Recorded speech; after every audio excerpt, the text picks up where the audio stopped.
Hey, alright, this is going to be a very quick video just to show one way to avoid the smearing that can happen when you put a wafer paper sheet or an icing sheet into an edible ink printer and it comes out and the first leading edge that comes out has smears on it.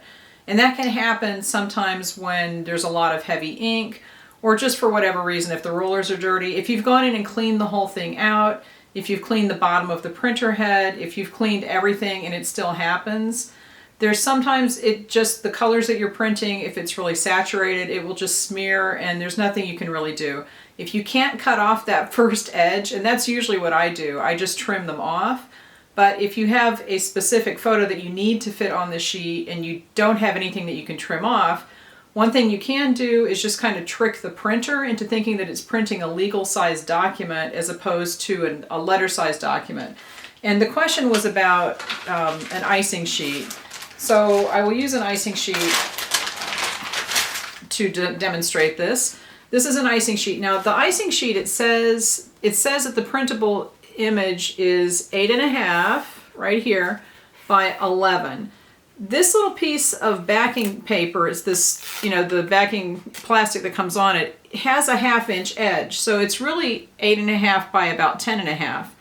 And if you're printing something that is a letter size image, it's going to cut a little bit off anyway, so you might need to kind of manipulate this in Photoshop or in Canva just to make sure it's the right size.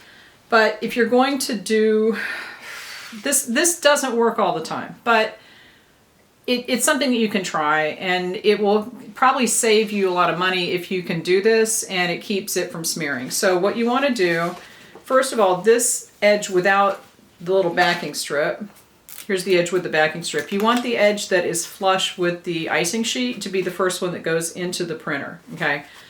Now, when you're making the document to print, you're going to have to tell it that it's a legal size document, but you're also going to have to manipulate that to position that in the right place by using Canva or Photoshop. And a legal document is 14 inches long, so there's going to be an extra 3 inches at the bottom here. So you're going to have to take your image, put it into a legal sized image at the top so that when this goes into the printer, it prints a blank space or part of the image. And what I would do is copy 3 inches of the image, put it at the bottom of the paper on a legal sized file. Like if you're making a file that it says it's legal size. I hope this is making sense. It makes sense in my head.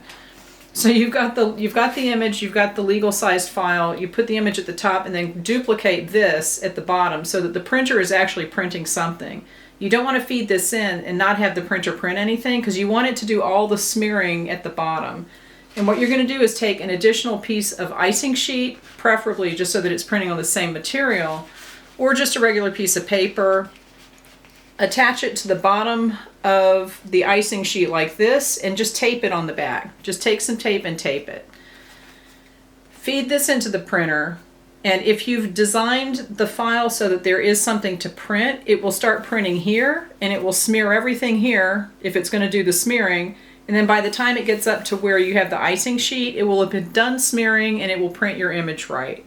Now this might not work every time, but it's one way to kind of trick the printer into doing all of its nasty smearing at the beginning, right here, and then you can just take this off and you have the image that you need without wasting your icing sheets. So it's one thing to try. You are going to have to use, like I said, Canva or Photoshop to put the image in, and you need to make sure that you're putting it in the place that it looks. So on my printer, when I'm looking at a document that's sitting like a file waiting to print, I know that it's the bottom of the file, the bottom of the image that goes out of the printer first. So you need to make sure that you're setting it up the right way in the legal size file so that it's at the top or at the bottom, depending on which comes out of your printer first. So just pay attention to that. Go and set up a legal size file and then attach 3 inches to the bottom of the icing sheet so that this gets all printed. But like I said, on the file itself, make sure that you put something that it's going to be printing in the space that you want it to smear, because that way it'll be smearing where it should smear and not on your icing sheet. I hope that made sense. If it doesn't and you can't visualize it, leave me a note, and if I have to run this through a printer to show you, I will try that. It's just, I only have one icing sheet, so it's better if you use a section of an icing sheet on there so that the printer is printing the same thing, okay? So leave me questions, and I will talk to you later.